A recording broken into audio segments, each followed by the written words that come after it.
The Epstein files open a door. They force something out that many already sensed. Sexual abuse, exploitation, power protecting itself. This is not fringe, it's not isolated, and it's not confined to broken homes on the margins of society. It exists at levels that most people simply don't like to look at. But here's the part almost nobody's talking about. If abuse exists at those levels, what does that mean about what's happening at every other level? And what does it do to a society when trauma, especially sexual trauma, is far more common than we admit? This video isn't really about Epstein. He's a door. But the real conversation is about the trauma feedback loop that shapes all of us. Let's be honest for a moment. If you're watching this, there is a chance something happened to you. Maybe it was overt. Maybe it was subtle. Maybe it was too horrific to even comprehend. Maybe someone crossed a line when you were too young to understand what was happening.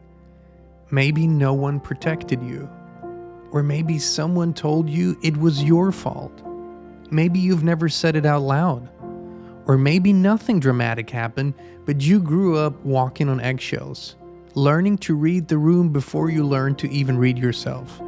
You learned that love came with tension, that safety was conditional, that being fully yourself could cost you connection. That is trauma. And most people don't recognize it because they survived it. They function, they succeed, they even smile. But survival isn't the same as wholeness. See, trauma is not just what happened to you.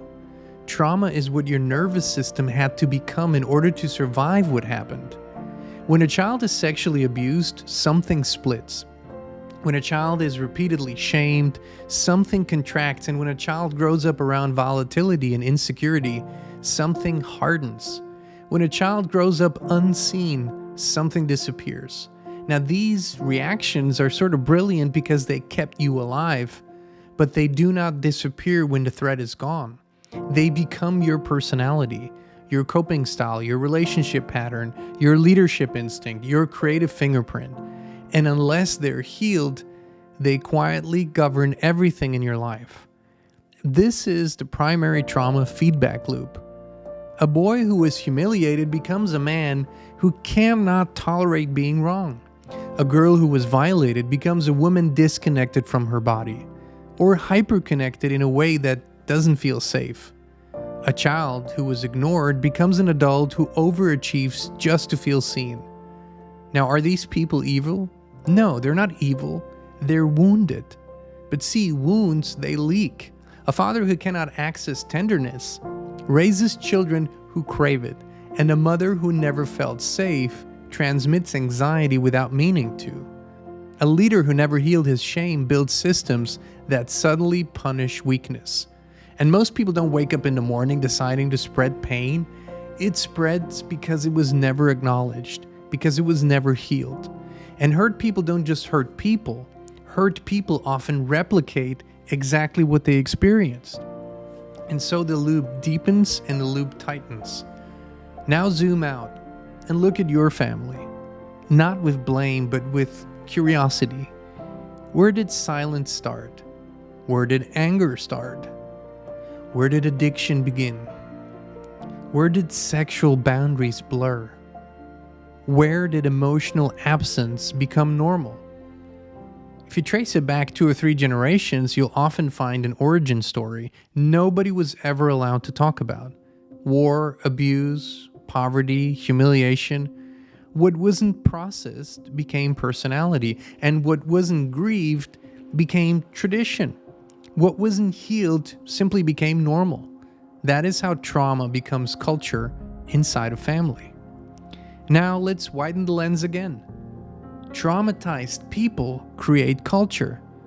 Think about what dominates entertainment today. Not all of it, but most of it. Hypersexualized adolescence, humiliation disguised as comedy, violence as a spectacle, relationships framed as power games, and cynicism masquerading as intelligence. Darkness is presented as truth, as depth.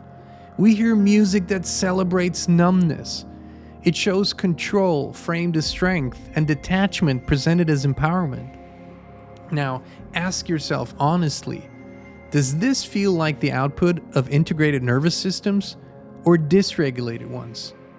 See, creators create from their imprint, and if that imprint is trauma, the creation carries trauma. Then millions of nervous systems absorb that imprint repeatedly. That is the secondary trauma feedback loop. Trauma-shaped people create trauma-shaped culture, and that culture reinforces trauma-shaped behavior. And the spiral goes on and it deepens. Now here's the sobering reality. We know there is a force. You can call it systemic corruption, call it darkness, call it cabal, occult, whatever you want to call it. But that force benefits from division, confusion, addiction, and control. And today, it doesn't have to work so hard anymore to control us because traumatized populations do it to themselves. We attack each other. We shame each other. We divide over ideology. We replicate domination patterns. A traumatized nervous system is reactive, and reactive people are predictable.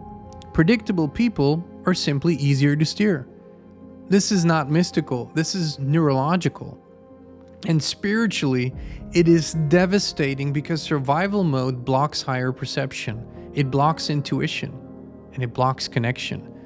When your system is constantly scanning for threat, it is very difficult to access stillness, discernment, intuition, clarity, and deep truth recognition.